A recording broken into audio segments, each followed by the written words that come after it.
I always knew I wasn't the favorite child. Some families never say it out loud, but everyone can feel it. In my family, that feeling followed me everywhere. My name is Emma, and for most of my life, I felt like a guest in my own home. My younger brother, Jason, could do no wrong. If he failed a class, my parents said he was under pressure. If he quit a job, they said he was finding himself. When I graduated at the top of my class, they told me not to get arrogant. When I bought my first house by myself, they barely congratulated me. I learned early that expecting approval only led to disappointment. So eventually, I stopped trying. I built my own life, I worked hard, I paid my bills, I stayed out of trouble. And most importantly, I stopped waiting for my parents to notice me. Years passed. Then one winter morning, everything changed. My father suffered a sudden heart attack. 3 months later, my mother passed away from a stroke. Losing both parents so close together felt unreal. Despite our complicated relationship, grief still found me, because no matter what happened between us, they were still my parents. The funeral was quiet. Family members gathered. Old friends shared memories. Everyone cried. Everyone except Jason. He seemed strangely calm, almost confident. At first, I thought people grieved differently. But later, I realized something else was going on. A week after the funeral, the executor contacted us.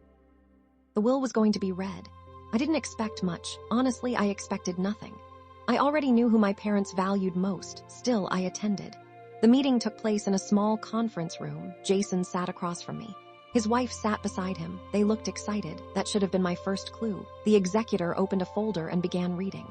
My parents had accumulated a significant estate, their home, savings, investments, several valuable properties.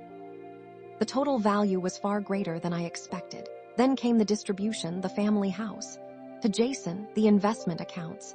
To Jason, the lake cabin. To Jason, the rental properties. To Jason, the savings account. To Jason, I sat there quietly, not shocked, not angry, just numb. Years of feeling overlooked had prepared me for this moment. The executor continued reading, then he stopped. His eyes moved to me. Emma receives no financial assets from the estate. There it was.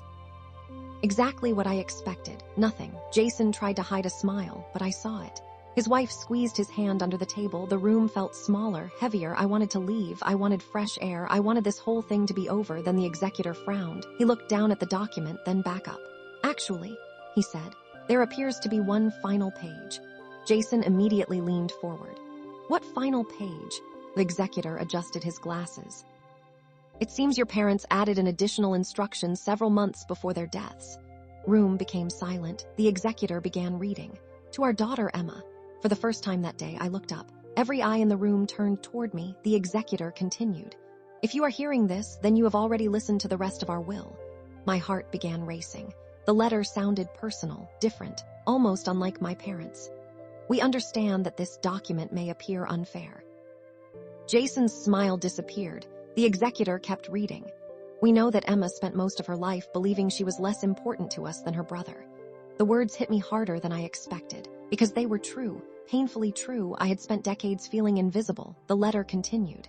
Emma, we watched you become strong without our help. I couldn't remember the last time my parents had praised me. Maybe they never had. My throat tightened. We saw you build a life without depending on anyone. Executor paused briefly, then continued. Because of this, we trusted you with something we could never trust Jason with. Room instantly changed. Jason shifted in his chair. His wife looked nervous. The executor read on. 6 years ago, we established a private trust. Jason's face turned pale. I stared at the executor. A trust? What trust? I had never heard of it. The executor opened another folder. Apparently, neither had Jason. Trust was intentionally excluded from the estate documents.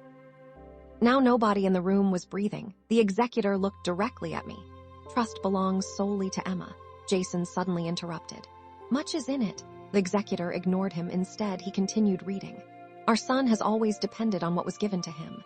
Built everything she has through determination. Believed she would use this gift wisely. Then came the number. I will never forget it, never. The trust contained over $4 million. The room exploded. Jason stood up instantly. What? His wife looked like she had seen a ghost. I honestly thought I had heard wrong. $4 million. It couldn't be real. The executor calmly placed documents on the table. It was real, every cent. The trust had been growing quietly for years. Investments, interest, property holdings, everything. Jason began arguing immediately.